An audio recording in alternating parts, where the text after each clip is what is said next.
What is up, everybody? This is Eternal. Today we're going to be taking a look at preparing for PvP in Defi Kingdoms and some of the steps that you can take to better ready yourself for the upcoming content and combat.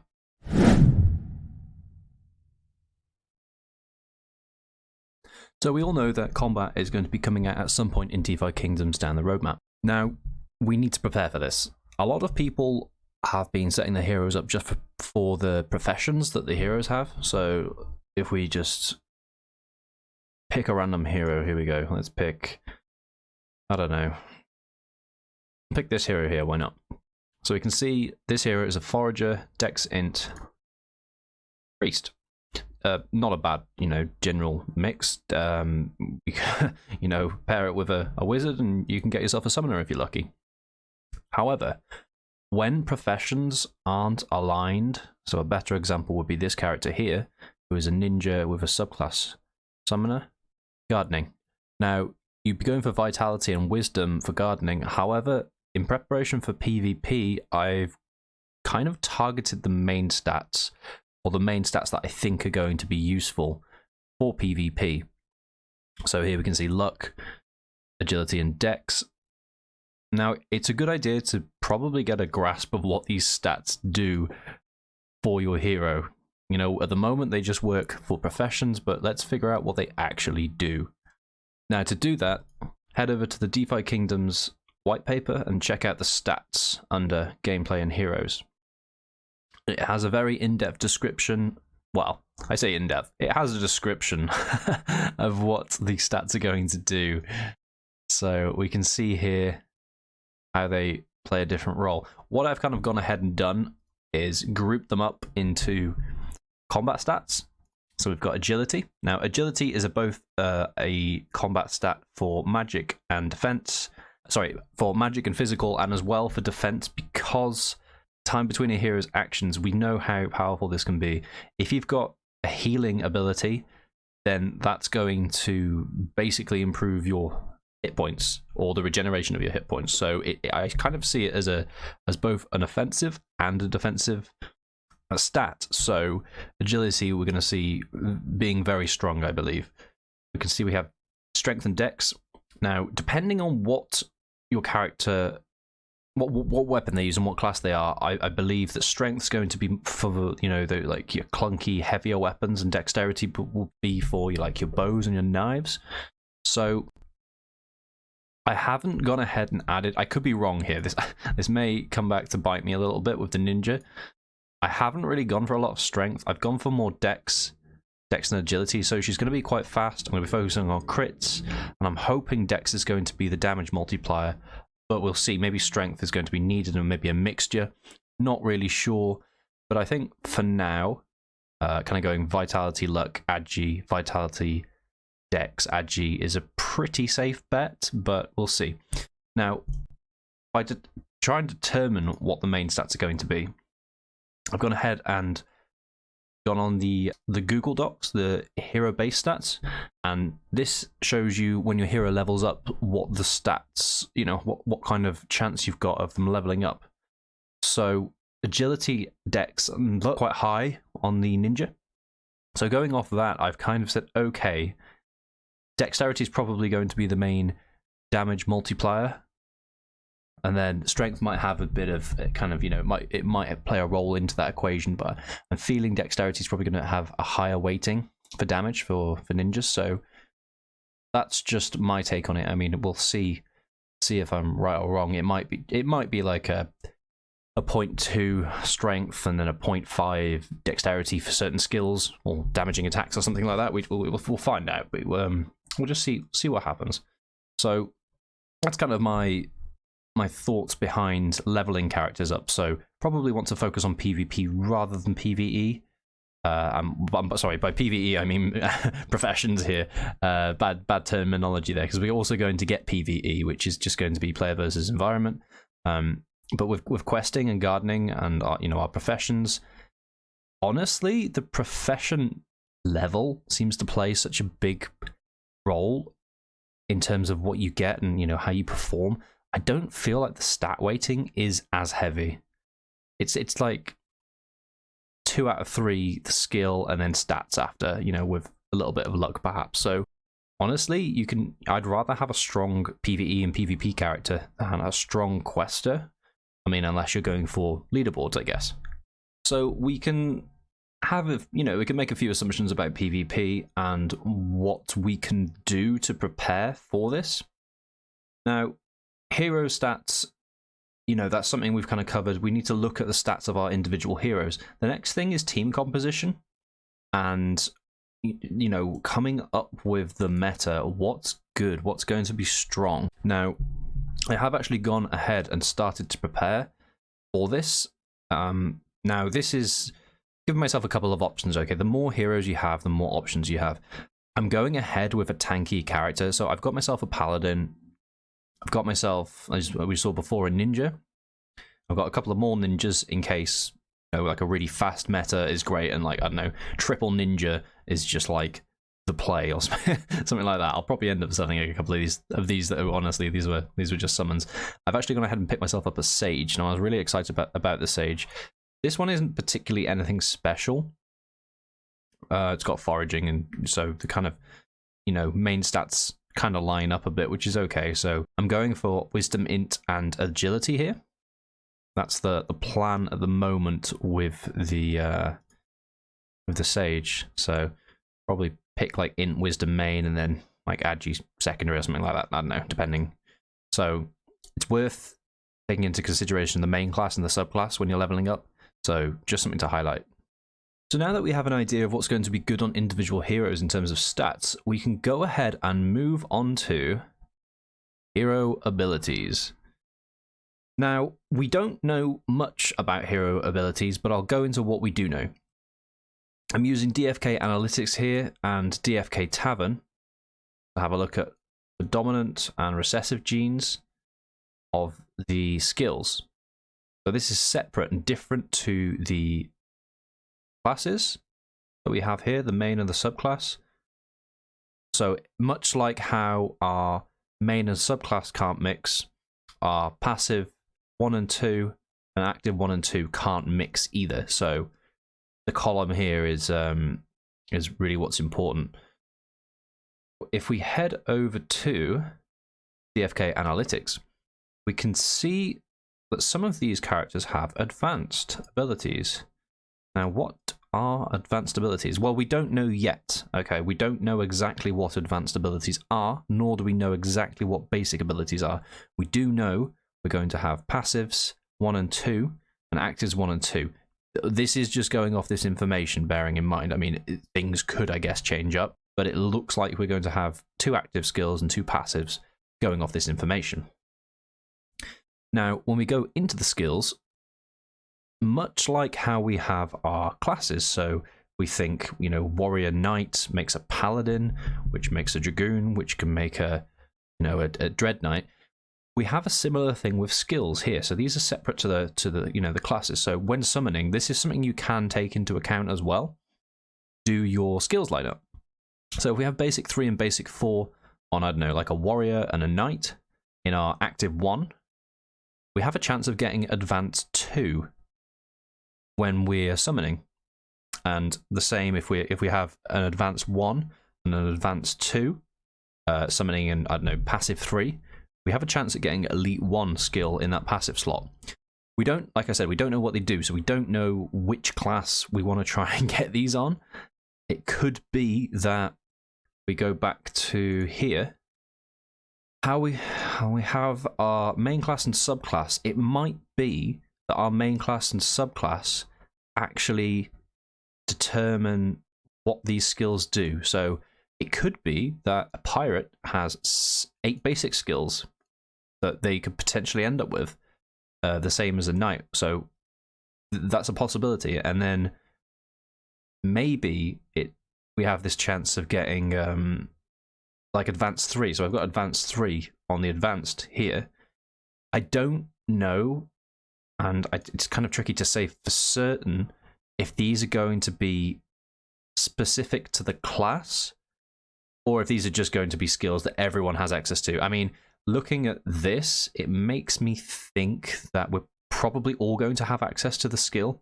like any class can access these skills, rather than them being, you know, kind of exclusive to, say, a pirate can only, you know, when a pirate, if they get advanced 3 or like, I don't know, elite 1 does something different versus if a Death Knight or a Dread Knight have this. Sorry, a Dark Knight? What did I say? A Death Knight?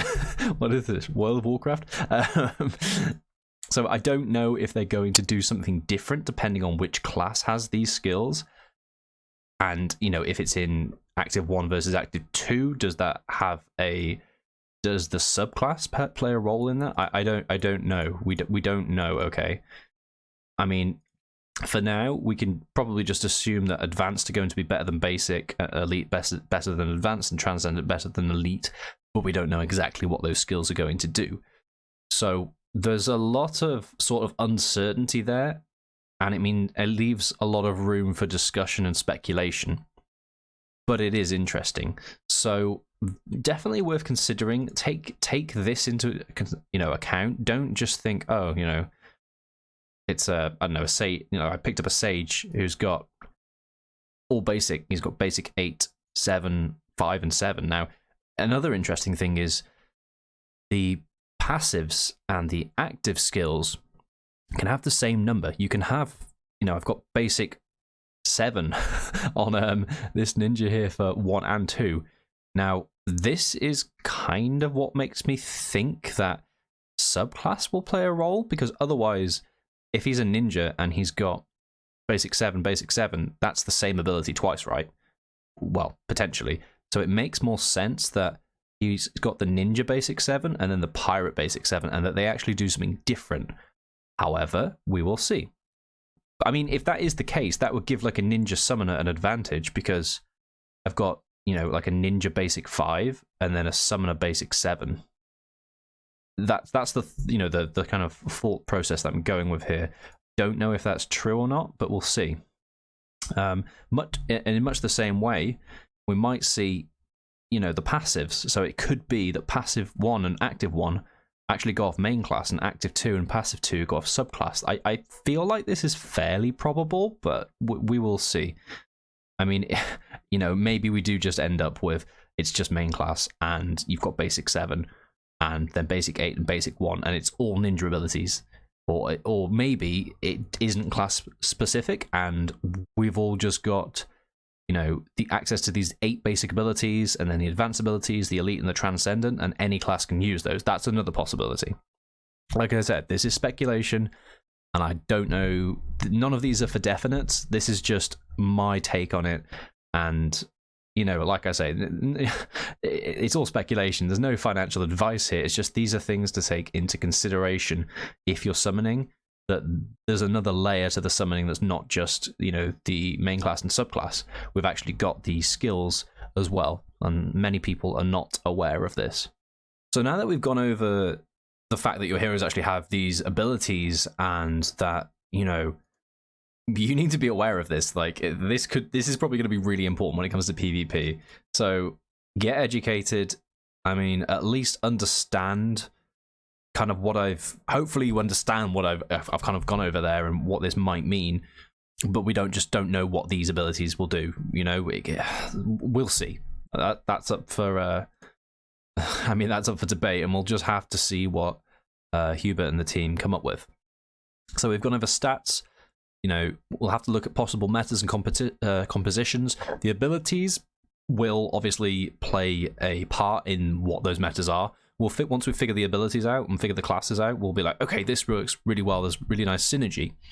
So until we get these two things, you know, I mean, without hero abilities, we can't really get that meta because we just don't know what's strong and what's not. Now, a couple of things, we're going to have some modifiers, and those modifiers are going to be equipment and pets.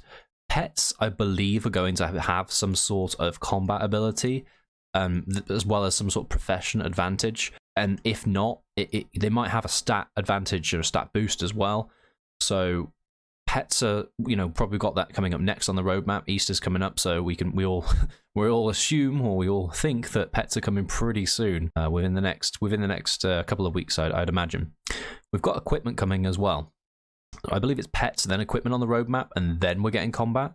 So we'll be getting pets, which are going to modify the heroes in some way, and they may even give us an extra ability, or, you know, I don't know, maybe it might be some like light healing or light combat, or we don't know what pets are going to do exactly, but they're going to play some sort of role in combat. Equipment, we know there's going to be modifiers here, right? And I'm guessing there's going to be rarity to equipment levels, much like how there are with heroes and pets. So we can assume that if we go to a hero here, we could take a pretty rubbish hero and we could really beef them up just with equipment. Equipment always helps to level the playing field in pretty much any game. Equipment is very important, and the better your equipment, the better your character is going to be. If you take a great character and you give it great equipment, you know, you're going to have an absolutely excellent outcome there. And if we've got great synergy with the abilities, we could have like a really fast, hard-hitting hero that with, you know, the right pet and equipment is going to be really dishing out some damage. Or we might have a really tanky hero with the right equipment and pet, you know, that they you know, they're managing to perform in that capacity. So we do know that PvP is going to be teams of 3. So we're going to have at least 3 characters to take part in PvP and PvE.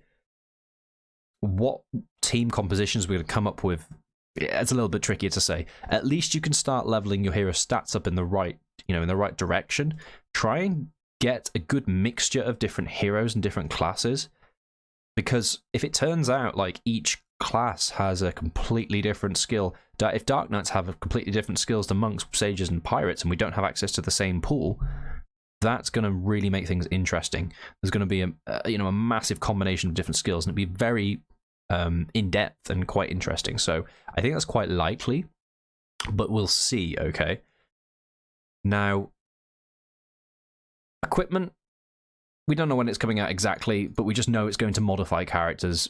I don't know if there will be any extra skills, like, I don't know if we can get like a legendary or mythic weapon.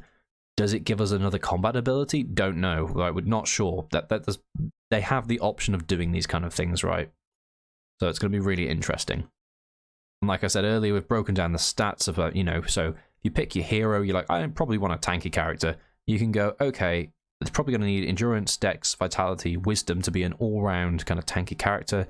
And then if you want to focus on a bit of evasion, agility for physical, intelligence, I believe it was, for magic evasion, and luck seems to play a little bit of a role in there as well.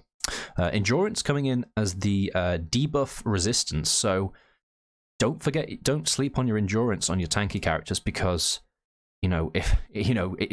debuffs, we know in any game, can be horrific. Like stun, poison, all of these kind of things, sleep. They are very important when it comes to PvP and even PvE, and just how the tactics come in there. So endurance may be a really strong ability. There are many games where you can just build a really high debuff resistance team, and your opponent, if you're in a heavy debuff meta, they just won't work the way that your opponent's team was intended their team to work. So just things to consider. Just brush up on your on your strategies. I mean, this stuff doesn't matter too much until the game has combat, but like I said, you can start preparing for this by building your characters in a way that will benefit your team composition. And like I said, difficult to come up with an exact comp until we get these heroes abilities, but we can better prepare, and by better educating ourselves on our heroes and our assets that we have, we can better prepare and put ourselves in a more solid position for when PvP and PvE does drop. We are ready. Okay. We're there. We've got a team or a couple of teams we can try out and we think might work, and we're just in a good spot. So hopefully some of this information has been useful to you. Hopefully you've learned something new. If you've got any questions, any discussions, anything to add, please leave a comment. I'm pretty new to DFK, but I'm certainly not new to gaming. So I mean, I'm always interested to hear from you and different perspectives and perhaps your take on things. So drop a comment. But the best thing you can do to prepare is get a mixture of different classes together, you know, if you manage to pick up some of these different classes with advanced skills on, that's probably going to be to your advantage, I would imagine. We know that higher rarities are also going to be really important as well. For instance, a mythic character is going to have probably quite a big advantage over a basic, and you know, even a rare character will probably have quite an advantage over a basic. So don't forget your rarity. I mean, stat growth is going to be incredibly important for, you know, building up stronger characters and you know, going up against those stronger opponents in PvP. And we'll just have to see how the matchmaking comes out for that. But yeah. But like I said, I hope you found this useful. Please check out, get familiar with stats, substats, main class, and these advanced, elite, and transcendent skills that you can have access to, and how you can actually get those skills. So yeah. And as well, the hero-based stats are a very useful tool. What I'll do is I'll leave a link to these so you've got access to them in the comments. But yeah, thanks for tuning in, and I'll catch you in the next video.